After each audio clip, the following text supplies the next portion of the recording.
आप्पांचा मला केवढा भरोसा होता. मला खात्री होती की सारे जग जरी माझ्यावर उलटले तरी ते माझ्या पाठीशी उभे राहतील. त्या विश्वासाच्या भरात रात्री घरी आल्याबरोबर मी साऱ्या हकीकतींचे पत्र लिहून काढले व सकाळी उठता क्षणीच ते नोकराबरोबर त्यांच्याकडे पाठवले. माझे काळीज सारखे धडधडत होते. मला वाटले लगेच त्यांच्याकडून बोलावणे येईल आपल्याला. अखेर तास दीड तास वाट पाहून मी मुद्दाम नोकराला बोलावून विचारले सुद्धा. तेव्हा मला इतकेच कळले की त्यांनी ते पत्र तत्क्षणीच फोडून वाचले. मग या शांततेचा, या स्तब्धतेचा अर्थ काय करायचा? ही वादळापूर्वीची तर शांतता नव्हे ना. 10 वाजेपर्यंत वाट बघून मी अंग धुवायला म्हणून खाली उतरले. शेवटी आप्पा जेवायला बसले होते. मला न्हाणीघरात जाताना बघून ते आचार्याला उद्देशून किंचित मोठ्याने म्हणाले, अरे ताईला म्हणावं लवकर आटप आज जरा आपलं. मी तिला बाहेर घेऊन जाणार आहे आता माझ्याबरोबर काही कामासाठी. त्यांचे ते शब्द ऐकून आई चकित झाली अगदी. पण तिचा सारा जन्म त्यांच्या तोंडून बाहेर पडणारे शब्द झेलण्यात गेलेला होता. त्या शब्दांची चिकित्सा करण्याचा, त्यांच्याबद्दल शंका विचारण्याचा आपल्याला काही हक्क आहे अशी कल्पनाही शिवली नाही कधी तिच्या मनाला. मी अंग धुवून बाहेर आले. त्यावेळी आप्पांचे जेवण झालेले होते. आईने एक वार माझ्याकडे सहेतूक पाहिले, पण एका अवाक्षरानेही चौकशी केली नाही कधी. मी जेवत असताना तिची दृष्टी सारखी माझ्याकडे लागलेली होती. पण आप्पांच्या संमतीचा आधार मिळाल्याशिवाय तिच्याजवळ ती गोष्ट काढणे किती धोक्याचे आहे याची जाणीव होती मला. म्हणून मी खाली मान घालून मुकाट्याने वाढलेले अन्न कसेबसे संपवले. मी हात धुवून वर येते न येते तोच, ताईला म्हणावं निघायचं बरं का आता. हे आप्पांचे शब्द माझ्या कानावर आले व मी घाईघाईने आपली मनीबॅग घेऊन तशीच ताबडतोब खाली उतरले. मोटारीत बसल्याबरोबर ते मला हसून म्हणाले, तू म्हणे स्वतः गाडी चालवतेस अलीकडे? बॅरिस्टर प्रभाकरांनी शिकवलं असेल बहुधा. बघूया तरी कशी काय चालवतेस ती. त्यांच्या त्या बोलण्यात उपरोधाचा ध्वनी तर नाही ना? शंका आली मला. आणि अनिरुद्धाचे नाव तरी किती तिराहितपणाने उच्चारले त्यांनी. त्यांची संमती मिळण्यासंबंधीची आपली सारी सुखस्वप्ने फोल ठरणार का मग? माझ्या डोळ्यापुढल्या मोटारच्या तावदाणावर पाणी पडून दिसेनासे झाल्यासारखे वाटले मला व डोळ्यांच्या कडावर आसवे तरारली. तोच आप्पा मला म्हणाले, तुमच्यावर भिस्त टाकण्या इतकं नाही येत तुम्हाला अजून चांगलं चालवता पंडिताबाई. पहा पहा, आता मेली असती ना ती म्हातारी चेंगरून. ते झटकन ब्रेक दाबताना उद्गारले, आयुष्याचं सुद्धा हे असंच असतं ताई. तरुणपणी आपल्याला फार वाटतं आपण जे करतो ते सारं शहाणपणाचं असतं म्हणून. पण अनुभवी माणसं जर आपल्या चुका दाखवायला नसली तर असे अपघाताचे प्रसंग यायचे आयुष्यात. बोलता बोलता त्यांनी मोटार आपल्या ऑफिस समोर आणून उभी केली. वर गेल्याबरोबर त्यांनी मला आपल्या खाजगी खोलीमध्ये नेले व रुमालाने कपाळावरला घाम पुशीत ते उभ्या उभ्याच म्हणाले, पोरी, मला अनपेक्षित नव्हतं तुझं पत्र. 15 दिवसापूर्वी तुझ्या आईनं इशारा दिला होता मला. तू कुठं जेवायला गेली होतीस त्या दिवशी रात्री, त्यावरून बोलणं निघालं. न काही झालं तरी मार्गशीर्षापर्यंत तिचं लग्न उरकून टाकलं पाहिजे असं एकदम म्हटलं तिनं मला. मी तिला त्यावर सहज विचारलं, आणि समजा जर मी नाही केलं तर? तर तर ते आपोआप होईल, ती मला आवेशाने म्हणाली. मी तिला अशा रीतीने बोलताना कधीच पाहिली नव्हती व म्हणून मग मी तिला खोदून खोदून साऱ्या गोष्टी विचारल्या. तेव्हा तू बॅरिस्टर प्रभाकरांबरोबर नेहमी असतेस म्हणून सांगितलं तिनं मला. पण ताई, तू हे पत्र विचारपूर्वक लिहिलं आहेस ना मला? अद्याप तुझं त्यांचं नक्की नाही ना काही बोलणं झालेलं? त्यांनी शेवटची ती 2 वाक्ये इंग्रजीत उच्चारली. त्यांच्या त्या प्रत्येक शब्दागणिक आपल्या आशेच्या ठिकऱ्या उडत आहेत असे वाटले मला व मी क्षणमात्र स्तब्ध सुन्न होऊन गेले अगदी. पण उत्तरासाठी खोळंबून बसण्याचा स्वभाव नव्हता त्यांचा. ते पुन्हा इंग्रजीत म्हणाले, तुझ्या आईनं तो आपला संशय मला सांगितल्यावर मी बाररूममध्ये चौकशी केली त्यांच्या हुशारीबद्दल. तेव्हा दाजीसाहेब, नानासाहेबनी सर जीवनलाल यांनी त्यांच्या होतकरूपणाविषयी फार चांगले उद्गार काढले माझ्यापाशी. पण तरीही एक अडचण आहे. कोणती ती? जात का? माझी वठत चाललेली आशा त्यांच्या त्या उद्गारांनी टवटवीत होऊन मी त्यांना अधीरतेने विचारले. त्यावर ते हसून म्हणाले, पंडिताबाई, तुमच्यापेक्षा मी कमी कडवा सुधारक आहे असं वाटतं का तुम्हाला? आम्ही म्हातारी माणसं तुम्हा तरुणांच्या खिसगणतीत नसतो अगदी, नाही ग? पण बिकट प्रसंगांना तुमच्या त्या उसळत्या अननुभवी रक्तापेक्षा आमचं अनेक आपदांची आघात सोसून निबर बनलेलं धीमं रक्तच अधिक यशस्वीतेनं तोंड देऊ शकतं. नुसता जातीचाच प्रश्न असता तर मी समजूत घातली असती कशी तरी तुझ्या आईची. पण जातीपेक्षा श्रेष्ठ ज्याच्यामुळं मनुष्याला माणुसकी येते ते शील. तो जितका बुद्धिमान तितकाच बेछूट आहे ताई. विलायतेत असताना त्यानं कसे गुण उधळले तुझ्या त्या कालिंदीला माहीत असलं पाहिजे सारं. तिनंच तर नाही ना या मोहपाशात तुला अडकवलं. त्यांचा आवाज शेवटी शेवटी जास्त कठोर होत गेला. मला असंही होत चालले होते त्यांचे ते बोलणे. व शेवटच्या वाक्याने तर माझे भान नाहीसे होऊन मी एकदम उठून त्यांना म्हणाले, नको नको आप्पा, असं नका बोलू तिच्याविषयी. तुम्हाला जे काय बोलायचं असेल ते सारं मला बोला. मी काय लहान आहे का आता दुसऱ्यानं एखाद्या पाशात गुंतवून मला फसवायला. त्यांना अशा रीतीने उलटून बोलण्याचा माझ्या आयुष्यातला तो पहिला प्रसंग होता. त्यामुळे ते शब्द तोंडातून निघून गेल्याबरोबर माझे मला शरमल्यासारखे होऊन अत्यंत दुःख झाले व मी मटकन खाली बसले. त्याबरोबर ते माझ्याजवळ आले व उभ्या उभ्याच माझ्या खांद्यावर हात ठेवून उद्गारले, बेटा शांत हो, थोड्या विचारानं घे साऱ्या गोष्टी. मी तुला बोललो ते तुझ्या मनाला लागावे दुखवावे म्हणून नव्हे. तुझ्या मनाला दुखवणं म्हणजे माझ्या स्वतःच्याच मनाला मी दुखवणं आहे. तुझ्याशिवाय दुसरं कोण आहे मला या जगात, आणि तुझ्या सुखाशिवाय दुसऱ्या कोणत्या गोष्टीत सुख आहे मला. पण तुझ्या सुखाची चाड मला आहे, म्हणूनच मला वाटतं की हे लग्न होऊ नये.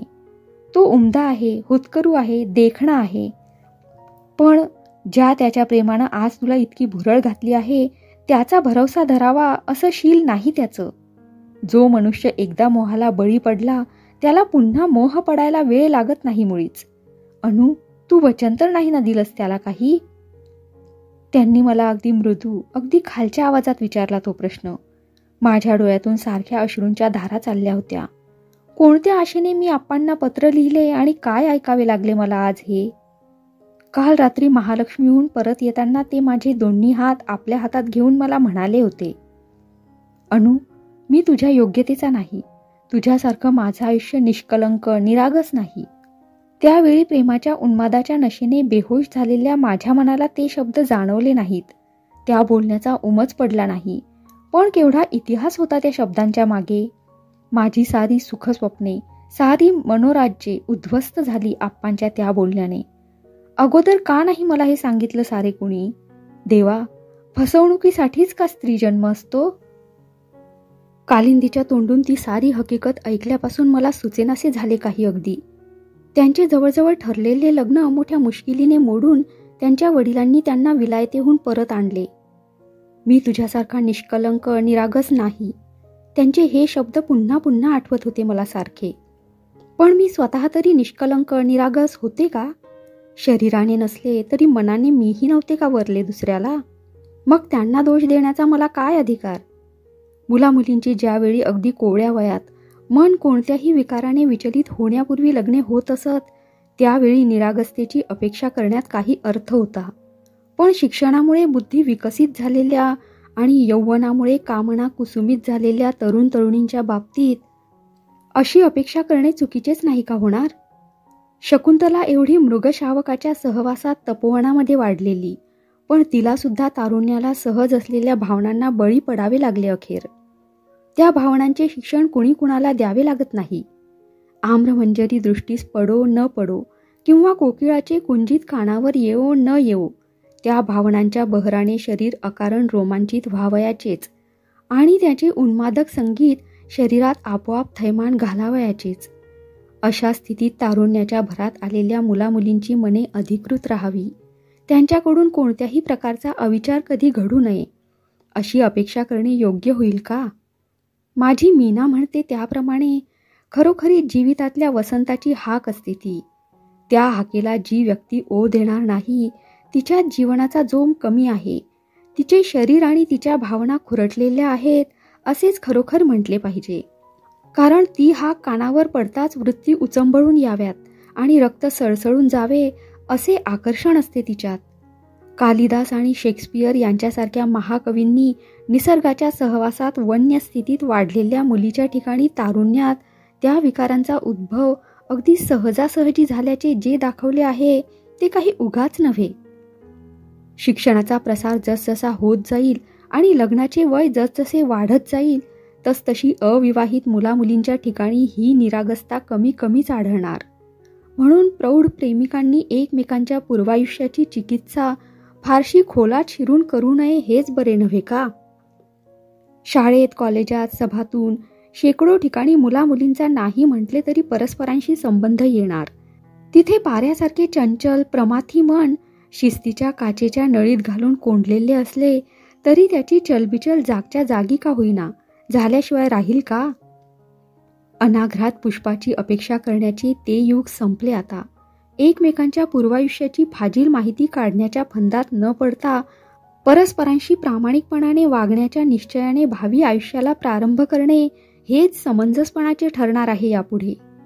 ते इंग्लंडात असताना कसेही वागलेले असले तरी आज त्यांचे माझ्यावर उत्कट प्रेम आहे ना. कालिंदीने तर मला स्पष्टच सांगितले की तू जर त्यांच्याशी लग्न करायचं नाकारलंस तर त्याचे काय होईल सांगवत नाही मला. अशी अवस्था करून टाकली आहे तुझ्याविषयीच्या प्रेमानं त्याची. मग पूर्वी त्यांनी कुणावर तरी प्रेम केलेले होते हे कळल्यामुळे आजचे त्यांचे माझ्यावरले प्रेम मी का लाथाडू? मीही नाही का दुसऱ्यावर पूर्वी प्रेम केलेले? आप्पा म्हणतात शील नाही त्यांच्याजवळ, पण मजजवळ तरी कुठे आहे ते शील? तारुण्यात विकाराच्या प्रबळ उर्मीत सापडलेला मनुष्य थोडाफार वाहवतो, पण म्हणून काय तो जन्माचा दुःशील होतो का? आपल्या पतीशिवाय आणि पत्नीशिवाय इतर कुणावरही कधी प्रेम केलेले नसणे यातच जर शीलाचे सारे पावित्र्य साठवलेले असेल तर अशा प्रकारचे शील जगातल्या किती सुशिक्षित स्त्री पुरुषांच्या ठिकाणी असलेले आज आढळेल. बदललेल्या परिस्थितीप्रमाणे शीलाच्या नीतीच्याही कल्पना थोड्या बदलायला नकोत का? आप्पा, तुमच्या तरुणपणी स्त्री सहवास हा दुर्मिळ अशक्यच होता. त्यावेळच्या तुमच्या शीलाच्या कल्पनेच्या कसोटीवर अनिरुद्धासारख्या आजच्या तरुणाचे पावित्र्य घासून पाहून त्यांना हिणकस ठरवण्याचा अन्याय तुम्ही का हो करता? त्यांना अशा रीतीने दुःशील ठरवताना माझ्या आईप्रमाणेच माझेही शील उज्ज्वल आहे असेच तुम्हाला वाटत असेल नव्हे का?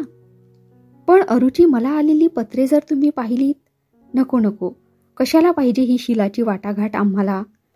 ते शीलभ्रष्ट असल्यामुळे तुम्हाला नसेल वाटत त्यांचा विश्वास, पण मला वाटतो. प्रेमभंगाचे दुःख ज्या अर्थी माझ्याप्रमाणेच त्यांनीही अनुभवलेले आहे त्या अर्थी त्या समान दुःखाच्या अनुलेपनाने आमची हृदये सांधली जातील, सम्मिलित होतील. पूर्वी काही का घडलेले असे ना, आज आमचे एकमेकांवर आत्यंतिक प्रेम आहे ना, मग आम्हाला लग्न करायला मुभा द्या तुम्ही. आमच्या समिलनाला आशीर्वाद द्या. स्मित मुखाने शकुंतलेने ज्यावेळी दुष्यंताशी गांधर्विवाह केला त्यावेळी त्याच्या अंतःपुरात किती राण्या होत्या याची चौकशी तिने केली होती का? कचाने झिडकारलेल्या देवयानीने जेव्हा ययातीचे पाणी ग्रहण केले तेव्हा तो पुढे आपल्या बालमैत्रिणीवर लुब्ध होईल ही शंका तिच्या मनाला शिवली होती का? आप्पा, माझ्या जीवाची जी होरपळ गेले 4 महिने चालली आहे तिची जर तुम्हाला कल्पना असती तर तुम्ही इतक्या निष्ठुरपणाने नकार दिला नसतात. आयुष्यातल्या इतर सगळ्या दुःखांची कल्पना असेल तुम्हाला, पण प्रेमवचनेचे दुःख ते जितके नाजूक तितकेच तीक्ष्ण असते. त्यांच्या यातनाची कल्पना तुम्हाला कुठून असणार? आपल्या एकुलत्या एका मुलीच्या जीवाची तडफड थांबावी, तिला अहोरात्र होणाऱ्या वेदनांचा विसर पडावा असेच तुम्हाला वाटते ना? मग स्वयमेव उचंबळून अंगावर आलेल्या प्रेमाच्या या लाटेत मला वाहून जाऊ द्या, विलीन होऊ द्या. मला धास्ती होती आई आमच्या लग्नाला संमती देईल की नाही याबद्दल, पण केवढा स्वार्थत्याग केला तिने माझ्यासाठी. आपांशी मी पुष्कळ बुद्धिवाद घातला. त्या दिवशीच्या माझ्या अश्रूंनी त्यांचे मन अर्धे अधिक विरघळलेच होते. त्यांनी संमती दिली अखेर माझ्या हट्टाला. मात्र साऱ्या गोष्टी निश्चित होण्यापूर्वी एकवार अनिरुद्धांना भेटण्याची इच्छा दर्शवली त्यांनी. त्याप्रमाणे त्यांच्या कचेरीत त्या दोघांची भेट झालीही. त्यावेळी काय बोलणे झाले याबद्दल आप्पा एक शब्दही बोलले नाहीत माझ्याजवळ. आणि अनिरुद्धना जेव्हा मी खोदून विचारले तेव्हा ते खिन्नपणाने हसून इंग्रजीत एवढेच म्हणाले, तुझे वडील इंजिनियरच्या ऐवजी सॉलिसिटर व्हायला हवे होते माझ्या वडिलांप्रमाणे. माझी उलट तपासणी केली त्यांनी कसून अन अगदी करार करून घेतला माझ्याकडून तुझ्याशी प्रामाणिकपणानं वागण्याबद्दल. माझ्या हातून जरी काही अक्षम्य चुका घडल्या असल्या तरी माझ्याविषयी इतका अविश्वास दाखवायला नको होता त्यांनी. माझ्या परिस्थितीत ते असते तर कदाचित त्यांच्याही हातून असल्या चुका घडल्या असत्या. स्वतःला करारी समजणाऱ्या या जुन्या माणसांना कल्पनाशक्ती अगदीच नसते का ग? मी बोलले नाही काही यावर, पण पुन्हा 2 दिवसांनी याहीपेक्षा कडू बोलणे ऐकावे लागले मला. नेहमीप्रमाणे आम्ही फिरावयाला गेलो असता ते मला म्हणाले, मला विकत घेतला बरं का तुझ्या वडिलांनी आज माझ्या वडिलांपासून. नंतर ते फारसे काही बोलले नाहीत. आम्ही खडकावरून उठून परत येत असता ते माझा हात आपल्या हातात घेऊन म्हणाले, आपल्या या लग्नातलं सारं काव्य नाहीसं होणार असं वाटायला लागलं आहे मला. भरतीचं हे उधाण ओसरून गेल्यावर जसा किनारा उघडा पडून भयान शून्यता तेवढी शिल्लक राहते, तसं लग्नानंतर होणार आहे की काय आपल्या जीवनाचं कोण जाणे. त्यांचे ते शब्द कानावर पडताच हुंदका आला मला एकदम. त्याबरोबर ते मला जवळ घेऊन उद्गारले, तुला किंवा तुझ्या वडिलांना दोष देण्याच्या बुद्धीनं नाही बोललो मी हे अनु. दोषी मनुष्याच्या गतकाळाची छाया त्याच्या भवितव्यावर पडून ते काळवंडून जावं तसं झालं आहे माझं. नंतर आप्पांच्या बोलण्यावरून मला असे कळले की त्याच्या विलायतेतल्या राहण्यापायी जे कर्ज मामांजींना झाले होते ते सारे हुंड्याचे म्हणून 1,00,000 रुपये त्यांना आग्रहपूर्वक घ्यायला लावून आप्पांनी फेडले व आमची सारी इस्टेट गहाणातून सोडवली. मला अगदी कसेसेच वाटले तो सारा व्यवहार समजल्यावर. पण आप्पांनी हे जे केले ते त्यांना किंवा मामांजींना लाजवण्यासाठी का केले होते? आमचा संसार सुखाचा व्हावा म्हणूनच त्यांची ही सारी धडपड होती ना. मी त्यांची समजूत घालण्याचा पुष्कळ प्रयत्न केला, पण ते मला पुन्हा पुन्हा म्हणावयाचे, तुझा आता अगदी हक्काचा विकत घेतलेला गुलाम आहे बरं का मी अनु. तुम्ही माझे विकत घेतलेले गुलाम असाल, पण मी तुमची वाहून घेतलेली दासी आहे ना. पैशानं गुलाम झालेला मनुष्य केव्हा ना केव्हा तरी स्वतंत्र होऊ शकतो, पण स्वेच्छेनं वाहून घेतलेल्या माणसाची प्रेमाची गुलामगिरी मात्र जन्माची असते हो. मी त्यांना हसून म्हणाले एकदा. त्यावर ते एवढेच उद्गारले, ती गुलामगिरी उभयपक्षी आणि परस्परावलंबी असते, पण ही गुलामगिरी तुझ्यानं माझ्या वडिलांनी संगणमतानं लादली आहे माझ्यावर.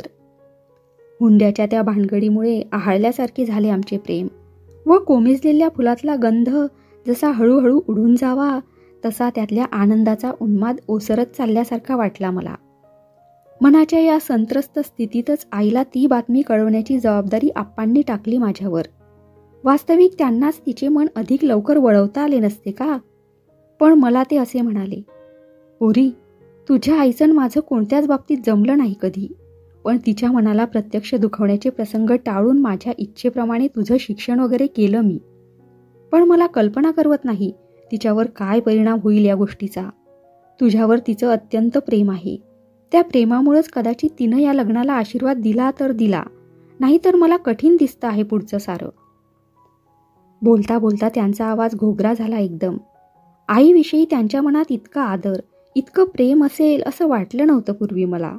पण लग्नाच्या बाबतीतल्या माझ्या त्या हट्टाने त्यांच्या मनोवृत्ती इतक्या हादरून गेल्या होत्या की भूकंपाच्या धक्क्याने खडकाळ जमिनीच्या पोटात खोल वाहणाऱ्या झऱ्याचे पाणी जसे उचंबळून वर यावे तसे त्यांचे तिच्याविषयीचे प्रेम प्रकट झाले त्या दिवशी. रात्री जेवणे आटोपल्यावर आई नेहमीप्रमाणे देवापुढे बसली असता मी हळूच समोर जाऊन बसले तिच्या. त्याबरोबर ती घाबरल्यासारखी होऊन मला म्हणाली, का ग, काही होतं आहे का ताई तुला आज? तेव्हा मी तिला म्हणाले, तुला काही सांगायचं आहे आई मला, पण तू रागावणार नाहीस ना? मी रागावण्यासारखं एवढं घडलं आहे काय तुझ्या हातून ते तरी कळू दे मला आधी. आताशा काय सारखं बोलत असतात ते तुझ्याजवळ? तुझ्या लग्नाचं का घाटत आहे काही? तिने मला किंचित गंभीर होऊन विचारले. होय, ठरल्यासारखंच झालंय बहुतेक, मी चाचरतच म्हणाले. कधी? न माझ्याशी कसं काहीच बोलणं नाही झालं तिकडून? आणि कुणाशी ठरले? प्रत्येक शब्दागणिक तिचा आवाज चढत गेला. भीतीने माझ्या तोंडून शब्द बाहेर पडेना. त्यामुळे ती जास्तच रागावून बोलली. बोल बोल, मला न सांगता सवरता घडल्या कशा साऱ्या गोष्टी? आजपर्यंत असं वागणं नव्हतं झालं कधी माझ्याशी. आप्पांचा काही दोष नाही त्यात, माझं मीच सगळं ठरवून टाकलं. मी हळूच म्हटले, तुझं तूच ठरवलंस? आणि कुणाशी? त्या बॅरिस्टरांशी तर नव्हे. एवढ्याचसाठी का त्यांनी तुला इतकी शिकवली? काय केलंस तू हे ताई? मी जगातून उठावं असं का आहे मनात तुझ्या? बोलता बोलता तिच्या डोळ्यातून अश्रू वाहू लागले. तिचा तो दुःखावेग पाहून क्षणमात्र स्तंभित झाले मी अगदी. पण नंतर हळूच आपले डोके तिच्या खांद्यावर टेकून म्हणाले, आई, आई असं बोलू नकोस तू. तुझा आशीर्वाद ज्या लग्नाला मिळणार नाही त्याच्यापासून कधी सुख व्हायचं नाही मला. तुला जर पसंत नसेल तर मी आत्ताच आप्पांना सांगून रद्द करते हा बेत. पण मग मात्र तू पुन्हा कधी लग्नाची गोष्ट काढू नकोस माझ्या. आणि गेल्या सबंध महिन्यातला सारा मनस्ताप आठवून रडे कोसळले मला. तिने मला अगदी जवळ घेतली व किती वेळ तरी तिचे अश्रू माझ्या अंगावर पडत होते सारखे. त्या स्थितीत बराच वेळ गेल्यावर शेवटी ती मला म्हणाली, तुझ्या जन्माचं मातेरं मी कसं करू माझ्या हातांनी. मला दिसलंच होतं हे सारं भविष्य. त्यांना पसंत असेल तर होऊ देत साऱ्या गोष्टी तुझ्या मनाप्रमाणे.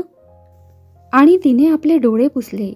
वादळानंतर ज्या प्रकारची निश्चेष्टता सृष्टीवर पसरते तशा तऱ्हेच्या शांततेची कळा आली होती तिच्या चर्येवर. मनोरंजनातून आलेला तो आमचा फोटो म्हणजे जसे काही आव्हान होते साऱ्या समाजाला. रजिस्ट्रारच्या कचेरीतून बाहेर पडल्यावर आम्ही लगेच तारापूरवाल्याकडे गेलो व फोटो काढवला आमचा. त्यानंतर 2 दिवसांनी आमच्या लग्नाविषयीची कुणकुण ऐकून मित्र मुद्दाम आप्पांना भेटायला आले. आमचे नुकतेच तयार होऊन आलेले फोटो पडले होते टेबलावर. त्यातली एक प्रत ते जाताना घेऊन गेले व आमचे लग्न लवकरच वैदिक पद्धतीने होणार असल्याची बातमी ना आमची थोडी थोडी माहिती देऊन त्यांनी तो प्रसिद्ध केला. त्याबद्दल एकदम टीकेचे काहूर उठले साऱ्या बाजूंनी. ब्राह्मण पाठारे जातीतला तो पहिलाच विवाह होता. शिवाय दोन्हीही घराणी आपापल्या परीने नामांकित असल्यामुळे 1 महिनाभर वर्तमानपत्रातून काथ्याकूट चालला होता आमच्या लग्नाचा. इंदुप्रकाश, ज्ञानप्रकाश वगैरे काही पत्रांनी अभिनंदन केले आमचे. व केसरीने जरी आमचा विवाह हा प्रतिलोम असल्यामुळे गौण असल्याचा अभिप्राय दिला तरी तो नोंदणीनंतर वैदिक पद्धतीने होत असल्याबद्दल त्यातल्या त्यात समाधान व्यक्त केले होते. बाकीच्या दुर्धारक वर्तमानपत्रांनी मात्र टीका करताना काही ताळ म्हणून ठेवला नाही.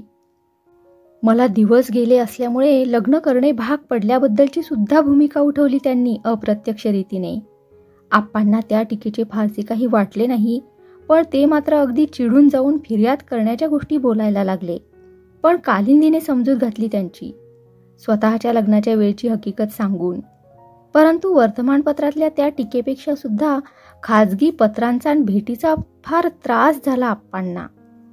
स्वतःला सुधारक म्हणवणारे त्यांचे अनेक शिष्ट स्नेही भेटले त्यांना व ब्राह्मण मुलीने इतर जातीतल्या तरुणाशी लग्न करणे कमीपणाचे असल्यामुळे आमचे लग्न रद्द करण्याबद्दल त्यांनी परोपरीने गळ घातली आप्पांना. त्यांच्या या विसंगत सल्ल्याबद्दल त्यांना फजित करण्यात न निनावी पत्रे अर्धवट वाचून फाडून टाकण्यात आप्पांचा विश्रांतीचा वेळ खर्च होत असे बहुतेक. आम्ही लोणावळ्याला जाईपर्यंत हा सारखा उपद्रव चालू होता व आमच्या तिथे जाण्याची बातमी सुद्धा मुंबईच्या एका जहाल दैनिकाने विकृत करून छापली. त्याने असे धडकून प्रसिद्ध केले की वधूच्या आईबापाचा लग्नाला विरोध असल्यामुळे वराने तिला गुपचूप घरातून काढून लोणावळ्याला पळवून नेली. वर्तमानपत्रे ही कंड्या पिकवण्याच्या बाबतीत किती पटाईत असतात याचा चांगला अनुभव आला आम्हाला त्यावेळी. त्या साऱ्या टीकेला उद्देशून बोलताना लग्नाच्या वेळी अण्णासाहेब कर्वे आम्हाला एवढंच म्हणाले, अशा प्रकारच्या विवाहाचा परिणाम काय होतो याकडे बारीक लक्ष असते नेहमी समाजाचे. म्हणून मिश्र विवाहाची सुधारणा जर लोकप्रिय करायची असेल तर तुमच्यासारख्या मंडळींनी आपली जबाबदारी ओळखून ती यशस्वी करून दाखवली पाहिजे आपल्या वर्तनाने. लग्नविधीतला जरूर तेवढा धार्मिक भाग सारा यथासांग झाला व दुपारी 11च्या आतच मोकळे झालो आम्ही. सप्तपदीनंतर जेव्हा आम्ही आत जाऊन आईला नमस्कार केला तेव्हा ती म्हणाली, एवढं सगळं झाल्यासारखं तुम्ही दोघांनी एकमेकांना सांभाळून घेऊन सुखानं नांदा, एवढंच मागणं आहे माझं जगदंबेपाशी. तिच्या त्या उद्गारातली आर्तता त्यांच्या मनाला जाणवली व ते चटकन म्हणाले, मी आपल्या मुलीला अंतर देणार नाही कधीही, आपलेच पाय साक्ष. मेजवानी आटोपून निमंत्रित मंडळी गेल्यानंतर आप्पांनी आमच्यासाठी मुद्दाम घेऊन ठेवलेल्या टुमदार बंगल्यात पाठवणी झाली आमची. फक्त कालिंदीच काय ती तेथे आमच्याबरोबर आली होती. ती गेल्यावर मला अकारण अवघडल्यासारखे झाले. तो अभिलाषित एकांत नकोसा वाटू लागला. त्यापूर्वी आम्ही कधी एकांतात बसलो नव्हतो असे नाही. लग्न ठरल्यापासून अलीकडे बहुतेक आम्ही दोघे एकटीच फिरायला जात असू, पण पंचमहाभूतांच्या सानिध्यातल्या यदृच्छेने लाभणारा तो एकांत निराळा आणि हा घरातला बुद्धी पुरस्सर निर्माण केलेला एकांत निराळा त्यामुळे माझे मन बावरल्यासारखे होऊन माझ्याकडे सोतकट नेत्रांनी बघत असलेल्या अनिरुद्धांना मी म्हटले, आपण जरा बागेत जाऊया थोडा वेळ.